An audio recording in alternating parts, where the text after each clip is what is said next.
Você já deve ter ouvido que fé e política não deveriam se misturar, que um cristão deveria deixar a Bíblia de lado assim que o assunto vira política, eleição e governo. Mas será que essa separação é mesmo bíblica ou é apenas uma desculpa confortável para fugir de uma responsabilidade? Antes de continuar, quero deixar uma coisa bem clara. Esse vídeo não é sobre qual partido ou candidato você deve escolher.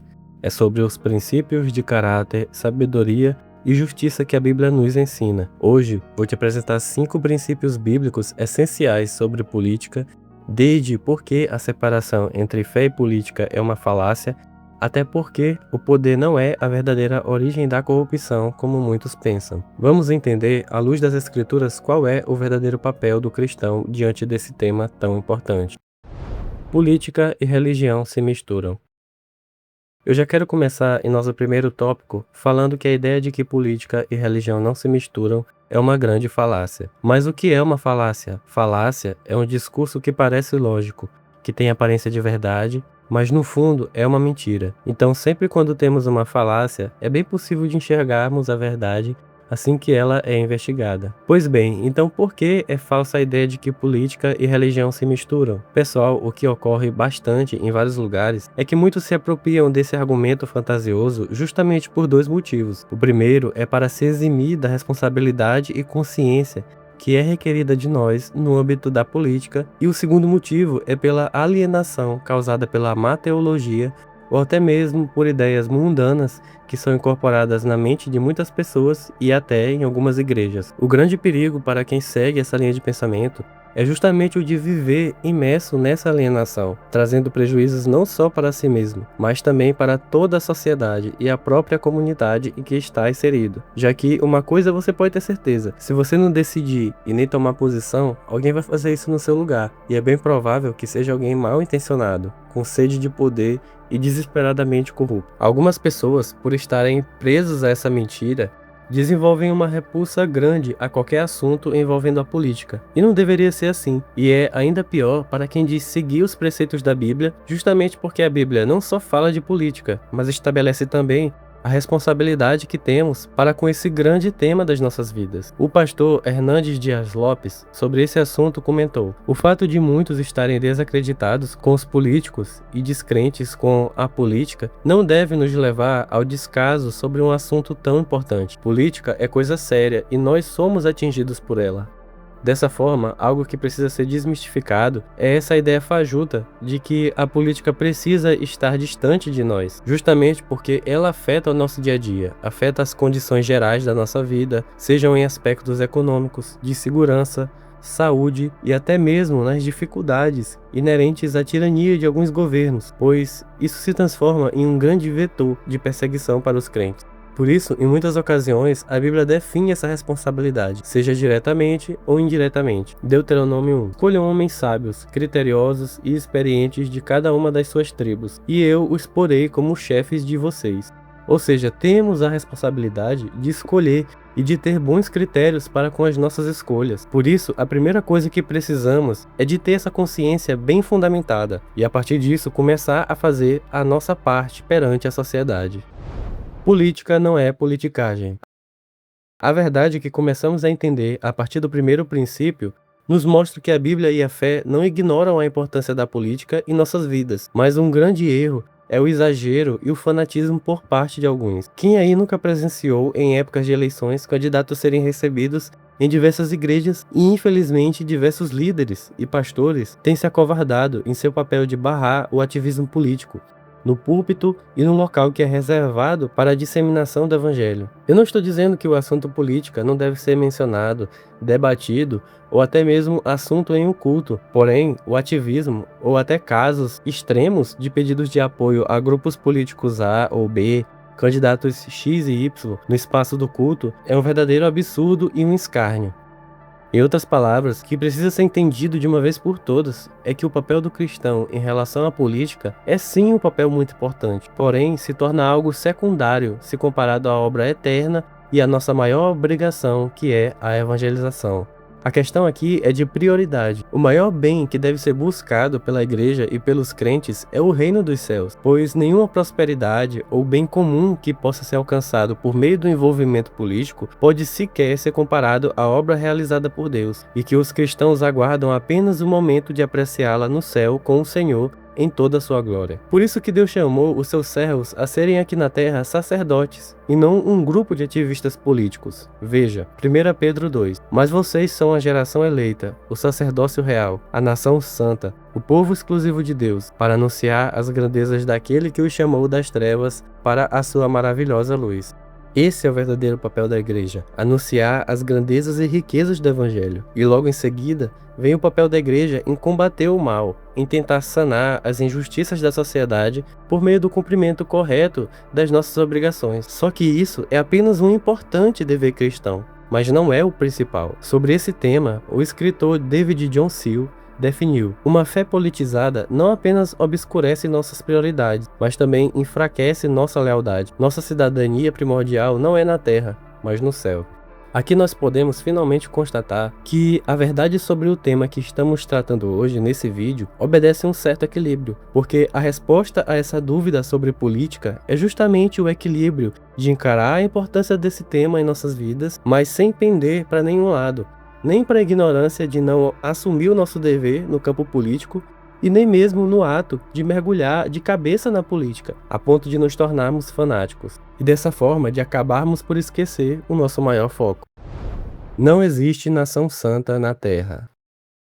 Outro possível erro que é cometido por muitos é o de achar que existe um papel da igreja aqui na Terra de criar uma sociedade perfeita, uma sociedade super moralizada, como se um dos grandes objetivos do Evangelho fosse construir uma cidade santa. Isso não é verdade. Mesmo na época da primeira vinda de Jesus, ele vem em um contexto social e histórico de intensas dificuldades e injustiças, em uma época que era comum a escravidão, por exemplo. Mas nem por isso Jesus convocou seus seguidores a focarem em uma criação de uma espécie de nação hipercristã ou uma nação ultra-religiosa, como é o caso das teocracias. Isso é colocar um novo significado no evangelho que não existe. Cristo não veio para promover uma nova agenda social ou estabelecer uma nova ordem moral. Ele veio para estabelecer uma nova ordem espiritual, de maneira que, embora seja importante todo o aspecto de justiça, social, político e moral de um povo, no fim não tem nada a ver com o avanço do evangelho. João 18. Respondeu Jesus: o meu reino não é deste mundo. Se o meu reino fosse deste mundo, os meus ministros se empenhariam por mim, para que não fosse eu entregue aos judeus.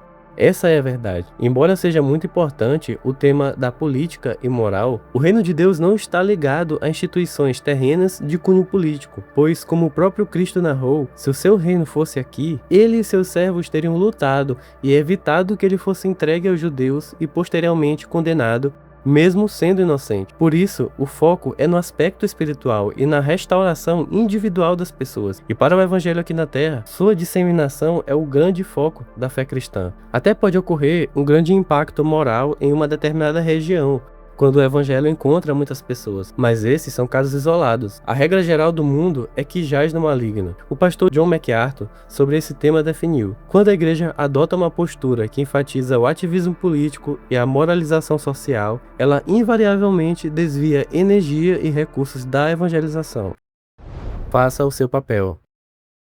Até aqui já sabemos que nem mesmo o abandono da política e nem os seus extremos são a resposta. Então, o que deve ser buscado pelas pessoas é sempre seguir o que é certo. Muitas vezes não enxergamos o valor de simples ações ou achamos que o papel de apenas uma única pessoa é irrelevante diante de uma sociedade com milhões. Mas é justamente quando fazemos o que é certo, independentemente de holofotes, vantagens ou ganhos pessoais, que estamos de fato tornando o mundo mais justo. Esse é o modelo bíblico e o padrão que o cristão precisa seguir. Veja bem, se todas as pessoas tivessem os valores corretos e fizessem o que é certo, no todo, a sociedade seria muito melhor e mais justa. Por isso que jamais devemos nos basear na ideia de que não podemos fazer a nossa parte só porque a maioria das pessoas deixou de fazer o que é certo. Mesmo que o mundo todo deixe de fazer o que é certo, o certo ainda vai continuar sendo certo e o errado vai continuar errado do mesmo jeito. Então devemos nos lembrar também que existe um Deus e que Ele é justo e haverá de julgar todas as nossas ações. Por isso, não devemos nos desanimar em fazer o nosso papel, independentemente de como a sociedade tem se comportado. Isso também é mais do que válido também no âmbito da política, de maneira que a omissão justificada pelo estado da sociedade é um grande erro. A Bíblia ensina que sempre devemos buscar fazer o bem na sociedade. Veja, Gálatas 6. Por isso, enquanto tivermos a oportunidade, façamos o bem a todos, mas principalmente aos da família da fé. Não devemos permanecer alheios à política, assuntos cívicos ou causas sociais. Para fazermos o bem a todas as pessoas e, sobretudo, aos irmãos da fé, precisamos ser ativos e não neutros, buscar informações e expressar as nossas crenças e valores, seja por meio das urnas ou do convencimento. É somente através da consciência e de ações práticas, mesmo as mais simples, que trarão resultados legítimos para a sociedade. E dessa forma, injustiças sociais e políticas antibíblicas podem ser corrigidas, não por meio da força, mas com o nosso simples papel e por meio da cidadania. Provérbios 14. A justiça exalta as nações, mas o pecado é o opróbrio dos povos. Esse é o nosso papel. Buscar a justiça no limite das nossas capacidades, com honestidade, integridade, coragem e, sobretudo, com a defesa do Evangelho. Governar é uma arte, escolher é um dever. Quando os justos governam, o povo se alegra, mas quando os ímpios dominam, o povo geme. Provérbios 29, 2. Toda a Bíblia é verdade, mas se eu pudesse escolher dentre vários trechos, um que pudesse ser visto na prática, esse trecho em Provérbios com certeza seria um deles. No mundo todo podemos ver alguns exemplos claros de bons líderes governantes, mas principalmente é mais comum vermos péssimos exemplos. Infelizmente, pelo fato de muitos lugares terem esses exemplos ruins, que muita gente usa essa situação para se afastar cada vez mais da política, ou até pior, maus líderes também seduzem muitas pessoas a seguirem seus maus caminhos. O que resta, em boa parte dos casos, são pessoas que se afastam do seu dever de fazer parte da política, seja no mínimo exercendo sua cidadania ou até mesmo afastando, quem sabe, a sua vocação para fazer parte do meio político e dessa vez fazer o que é certo nesse ambiente. Isso acontece porque fomos enganados mais uma vez por outra falácia. Existe um forte argumento histórico que diz que o poder é a causa da corrupção, e tudo começou quando um homem chamado Lord Acton definiu: o poder tende a corromper, e o poder absoluto corrompe absolutamente. Essa forma de pensar é uma das falácias mais difíceis de contrariar, porque é algo que parece tão lógico, mas no fim é outra grande falácia, pois quando tocam em um problema sensível, que sabemos que existe e que afeta muitas pessoas, qualquer coisa que pareça fazer sentido sobre esse determinado assunto é logo tido como verdade incontestável. Porém, isso que dizem é errado, simplesmente porque a Bíblia dá outra definição para esse problema, e quem não leva as verdades da Bíblia em consideração jamais pode chegar à conclusão correta. Na verdade, não é o poder que corrompe as pessoas. Segundo a Bíblia, todos nós nascemos com uma inclinação para o mal, e isso acontece desde a queda do homem por causa do pecado. Veja, Salmos 51. Sei que sou pecador desde que nasci. Sim, desde que minha mãe me concebeu. Essa é a realidade. O problema está em nós, não no poder, ou no dinheiro, ou em qualquer outra coisa. No final, essas coisas são apenas ferramentas catalisadoras dessa maldade. Por isso, para que líderes sejam justos, sejam bons governantes e boas pessoas, precisam conhecer a Deus e mudarem as suas vidas. Todos nós precisamos dos princípios certos e do caminho certo. Eu não estou dizendo que necessariamente precisamos votar somente em governantes religiosos ou coisa do tipo, mas para cumprirmos o nosso dever corretamente, temos que escolher o melhor possível e a pessoa mais alinhada com o que é certo. Precisamos ser criteriosos e críticos, sim. Por isso que também não devemos ser fanáticos políticos e depositar nossa confiança total e definitiva nas pessoas. Jeremias 17. Assim diz o Senhor: maldito o homem que confia no homem, faz da carne mortal o seu braço e aparta o seu coração do Senhor. Mesmo o ser humano mais piedoso está sujeito à queda e a erros. Por isso que a Bíblia fala que não devemos confiar apenas nas pessoas e nos apartarmos daquele que não falha.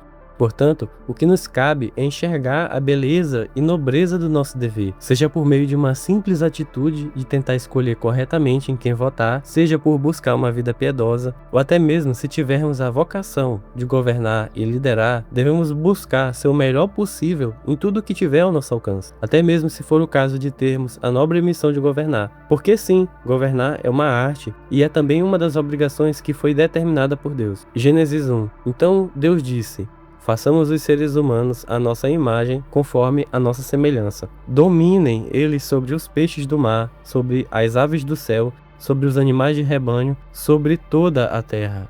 Veja bem, uma das primeiras ordens de Deus para com o homem é justamente a de dominar ou governar a terra, por assim dizer, de maneira que fomos, a partir desse momento, diferenciados do restante da criação. Sendo assim, toda vez que assumimos a liderança, quer seja da nossa casa ou até mesmo de uma nação, estamos a cumprir um dever muito honrado. Nesse sentido, também devemos temer a Deus e nos certificar da forma que estamos cumprindo esse importante papel, seja de maneira honrosa, íntegra e justa, ou de maneira cruel, corrupta e maligna. No final, todos darão contas a Deus pelos seus atos, desde aquele que lidera o menor ambiente em escala, como a sua casa, até aquele que governa uma nação inteira. Então, não menosprezem esses deveres. Até o simples ato de escolher os nossos representantes e votar requer de nós atenção, zelo e dedicação. Se você chegou até aqui, muito obrigado pela confiança na missão desse canal, que é trazer luz e verdade sobre os temas mais relevantes da nossa vida. E se esse vídeo te ajudou a enxergar a política com outros olhos, se inscreva no canal para não perder nenhum conteúdo como esse no futuro.